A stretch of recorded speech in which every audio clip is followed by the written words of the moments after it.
우리 주식시장이 따블 좋아해가지고 이게 시장 불안정성의 원인이기도 하죠. 그걸 개인적으로 피해가 엄청나게 크기도 하고 그죠. 맞습니다. 근데 이게 이 금융 교육하고도 약간의 관련은 있을 거예요. 맞습니다. 네.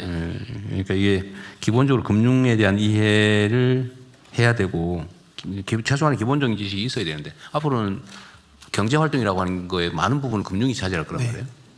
지금은 이제 보통 공교육 밖에서 많이 하거든요. 네. 금융기관들이 많이 해주는데 공교육 안에서 해야 돼서 지금 금융과 경제생활이라고 사회 선택 과목으로 정규 교육 과목으로 이제 금년부터 들어갔습니다. 근데 이제 봤더니 한 70%가 채택을 했는데 고3 2학기에다 배치를 해놨더라고요. 그러니까 암만 해도 저 입시에서는 좀 비껴놨는데 그게 이제 좀 안으로 진짜 공교육 내로 제대로 들어와야 되고 연수라든지 체험이라든지 교사 방법들을 더 개발해야 될 것 같습니다. 네. 경제와 금융에 대한 기본적인 지식이 없으면 앞으로 사회생활하기가 진짜 어려울 겁니다.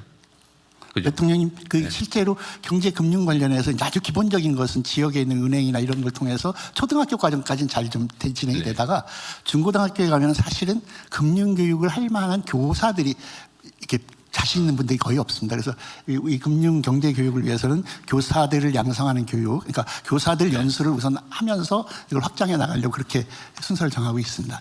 근데 장관님, 이건 그냥 근본적인 이제 의문인데 그 선생님들을 반드시 가르쳐가지고 선생님이 가르쳐야 된다. 네. 우리 금융 전문가들 교육 잘하는 전문가들 진짜 셌는데 아, 네. 왜 그 안 하고 꼭 선생님 교육시켜서 한다는 생각을 할까요? 외부에서 강사들 시켜가지고 또 집단 교육해도 되고 재미있게 잘하는 사람이 있거든요. 네네. 이런 수업은 딱딱하게 칠판에 써가면서 하면 절대로 귀에 안 들어와요. 네. 실제로 지금도 국세청이나 조세연구원 이런 데서는 사실은 교과서까지 만들어가지고 중학생들이나 이렇게 해서 지원은 받고 있습니다. 사고를 좀 발랄하게 하면 어떨까? 네네. 발상 전환도 또 하도록 하겠습니다. 선생님도 일도 많아지는데 자꾸. 네. 근데 이게 전국적으로 이렇게 하려고 하니까 이게 가능한 지역이 도시 지역은 되는데 전체적으로 전국적으로 균등하게 교육. 아니 그러니까 요 수업 시간 얼마 안 되는 거 선생님들 따로 채용하기가 어렵잖아요. 학교 단위로. 왜냐면 수업도 많지 않은데 인력 제한도 있고 그러니까 기존의 교사들을 교육을 시켜서 이걸 교육하게 하겠다고 하는 게 원칙적으로 맞는데 제 생각에는 그냥 강사 집단을 하나 만들어 가지고 이 학교 갔다 저 학교 갔다 왔다 갔다 하면 되잖아요. 네. 우리 금융위원회나 하고 적극적으로 시도 단위로 뽑아가지고 오늘은 네. A 학교, 내일은 B 학교, 모레는 C 학교 이렇게 다니면 훨씬 낫지 않나요? 효율적이고? 지금 어쨌든 법무부와 협력해서 헌법 관련해서 그 학교를 다니면서 하는 게 있거든요. 실제로 그것이 가능한지 우리 강사들은 정말 여러 부처하고 상의해 보겠습니다. 실력이라고 하는 게 있잖아요. 네. 아이들 안 졸게 하면서 이게 잘 가르치는. 그 하면 또 딱 실력도 평가가 되고. 그렇습니다. 그러니까 고정적으로 해놓으면 어려운데 아예 그냥 교육청 단위로 하든지 도교육청 단위로 모집단 만들어서 여기저기 보내고 학생들한테 선택하게 하고 그런 방법도 있지 않을까 싶어요.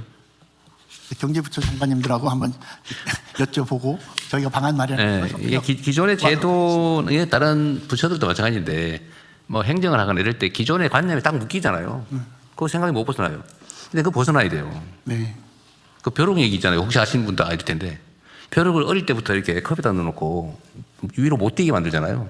그러니까 처음에는 머리를 좀 부딪히다가 나중에 그 이상으로 안 뛴다더라고요. 들어보셨어요? 이거 진짜인지 아닌지 모르겠어요. 근데 사람들의 관념은 실제로 그렇게 형성이 되죠. 그러니까 관행, 제도, 있으면 거기서 안 벗어나요. 편하거든요. 하다 보면 그 이상 상상을 못해 아예. 근데 우리 여기 계신 분들은 그 상상력을 발휘해야 돼요. 벗어나야 돼요. 그러자고 우리가 임명직으로 하는 거잖아요. 네, 명심하겠습니다. 네, 학교 민주시민교육 활성화 방안 보고드리겠습니다. 교육부는 지난 1월 말에 2026년 민주시민교육 추진 계획을 마련해서 헌법 가치를 바탕으로 삶과 세상의 변화를 주도하는 민주시민으로의 성장을 지원하고 있습니다.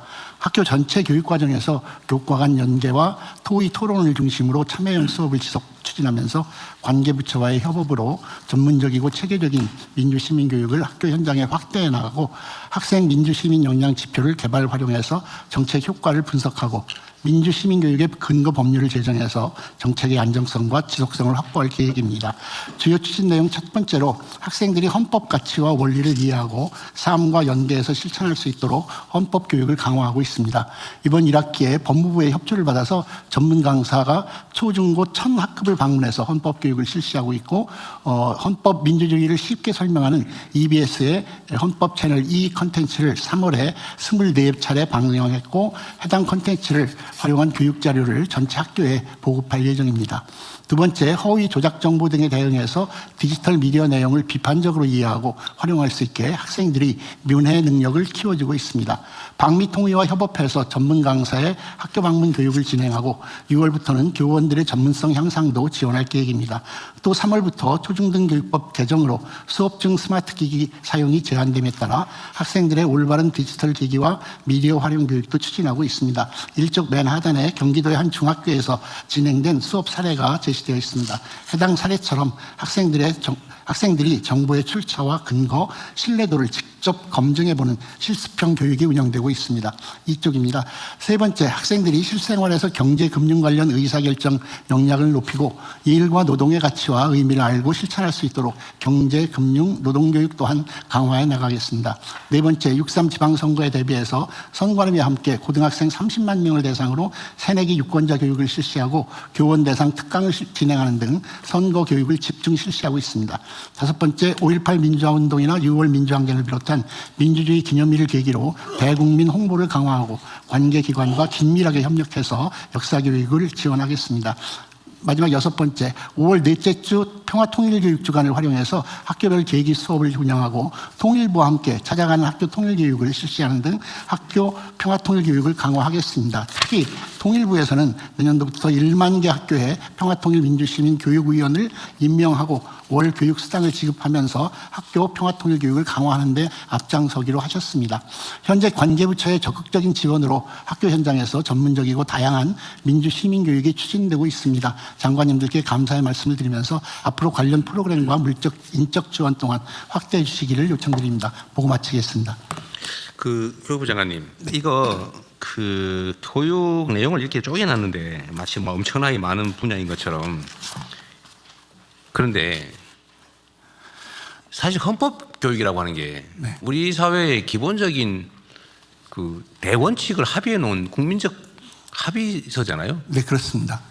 최고 규범인데 여기 안에 민주주의, 인권, 평화, 통일, 뭐 인권 기본 기후 뭐 다 들어있잖아요. 그렇습니다.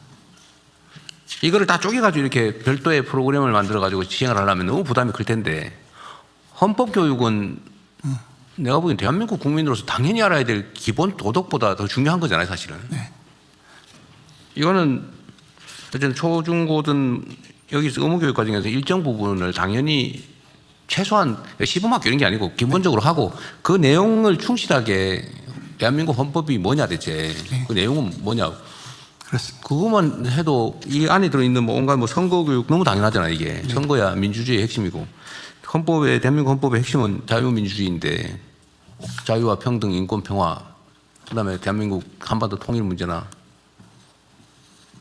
이게 다 들어있는 얘기란 말이에요. 여기도 역사교육 얘기도 했는데 5.18 민주화운동, 6월 민주화. 사실 그 헌법 전문에도 다 나온 얘기.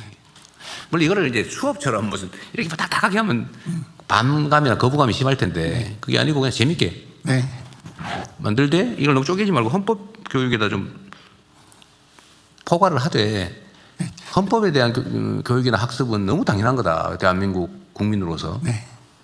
그렇게 생각하면 너무 어려울 것 같지 않은데 이게 쪼개놓으면은 이것도 해야 되고 저것도 해야 되고 이런 부담이 너무 커지지 않을까요? 대통령님 말씀이 100번 맞는 말씀이고요. 사실 그렇게 진행이 됐어야 되는데 사실은 의외로 헌법에 대한 교육이 현장에서 제대로 이루어지지 못하고 있었습니다. 그렇죠. 헌법 교육은 제일 많이 받는 게 집회 현장에서 노래 부르면서 배우는 거예요. 네, 그랬습니다. 대한민국 민주공화국이다.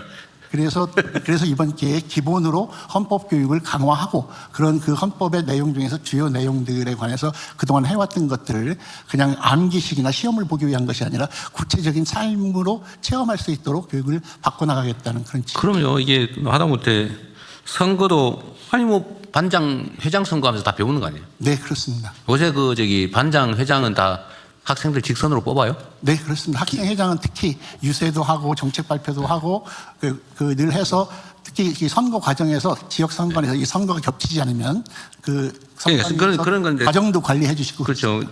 그건 당연히 체험 속에서 배우는 거고 네네. 선거 몇 번 해보면 이해하는 거잖아요. 그 네. 가치라든지 이런 네, 것들. 그렇습니다.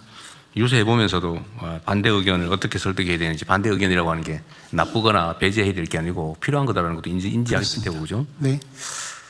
하여튼 헌법교육이라는 개념에 포괄을 해서 하는 게 인권교육이기도 하고 노동교육이기도 하고 그죠. 평화, 기후, 환경 뭐 다 있는 것 같습니다. 이거를 쪼개지 말고 기본적으로 헌법, 대한민국의 최고 기본. 네, 헌법 교육을 더 강화하고 헌법 교육을 단계별로 그 학년 수준에 맞춰서 그러니까요. 그거 하는 것을 기본으로 하고 나머지는 지금 하도록 또 하겠습니다. 재미있게 컨텐츠를 잘 만들어 보시면 좋을 것 같아요. 네네. 그 다음에 이 문해교육 네. 얘기인데 요새 이게 사흘이 며칠을 말하냐 그러면 4일이라 그런다면서요? 사흘이냐 나흘. 사흘 그러니까 4일? 4일이니까. 네. 이렇게 인지하는 경우가 많다고 하대요. 그리고 지금 우리 한문이잖아 한문. 네. 우리 언어의 주요 단어는 다 한문이잖아요 사실. 그렇죠. 네. 그걸 지금은 가정에서 가르칩니까 안 가르칩니까? 중학교 과정부터 한자를 가르칩니다. 한자 가르쳐요? 네네. 한문이 아니고 한자를? 네네. 몇 글자 가르쳐요? 그 거의 700~800자를 가르치게 될 겁니다. 그래서 실제로 중학교 과정에서의 한문을 제대로 익히면 그 한자로 된 말이 이해가 안 돼서 하는 경우는 많지 않을 것 같습니다. 그런데 교육과정 전체가 이게 암기형 혼자 공부하는 스타일이 많다 보니까 이게 문해라는 게 이게 말귀를 서로 못 알아듣는 거잖아요. 그러니까 내가 얘기하고 있는 걸 상대방이 엉뚱하게 알아듣거나 이게 이제 압축해서 표현하거나 이런 경우도 많고 그런데 제일 중요한 것이 수업 자체를 어떤 주제에 대해서 함께 협의하고 토론하고 이렇게 하면 말귀를 알아듣게 되는 것이고 이게 사실은 문해교육이 되기 위해서는 수업 스타일이 바뀌는 것이 우선이라고 생각하고 그렇게 추진하려고 합니다. 어쨌든 그 부분에 대한 고민도 좀 필요할 것 같긴 해요. 네. 한자 교육을 하여튼 그걸 배워야 될 것 같은데. 네, 한자 교육을 언제부터 할 거냐 이런 문제. 언어의 깊이를 이해하기는 우리 글자가 다 대부분 한자에서 온 건데 그것도 한자로 만들어져 있잖아요. 대통령 국가교육위원장입니다. 네. 왼쪽에 있습니다. 그 문제 때문에 내일 그 국가교육위원회에서 문해력 특위를 발족을 합니다. 그 중에 뭔 특위요? 문해력 특위. 예, 이제 그 중에 발음이 좀 이상해요. 문해력 특위. 여 비싸 여기. 네. 네. 부산말이 조금 더 표준말에 가깝습니다. 그래서 대통령 말씀처럼 한자어는 한자를 어원으로 하는 국어입니다. 네. 우리말입니다.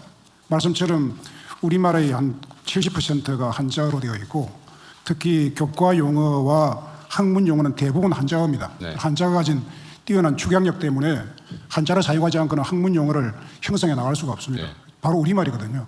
한자어에 대한 약간 그 배타적인 태도들이 그동안 오랜 동안 있어서 지금 이것은 아이들 교육에 좋지 않고 또 아이들에 대한 교육을 좀 과학적으로 효율적으로 못하는 현상이 있습니다. 그래서 이 문제를 어떻게 할 것인지에 대해서 국가교육위원회 특위에서 아주 종합적으로 지금까지 교육하는 내용이 충분하냐 하는 문제를 제대로 다뤄야 할 것 같습니다. 하여튼 이 한자 교육 문제는 이게 강제하거나 일방적으로 정할 문제는 아닌 것 같고 다만 논의는 하되 이게 대결적으로 안 가면 좋겠어요. 네. 이게 과거에 그런 경우가 너무 많습니다. 이게 뭐 얘기를 하면 싸움이 나가지고 안 하는 것보다 못하는 상황이 될 수 있는데 어쨌든 이런 문제는 어쨌든 선의로 네.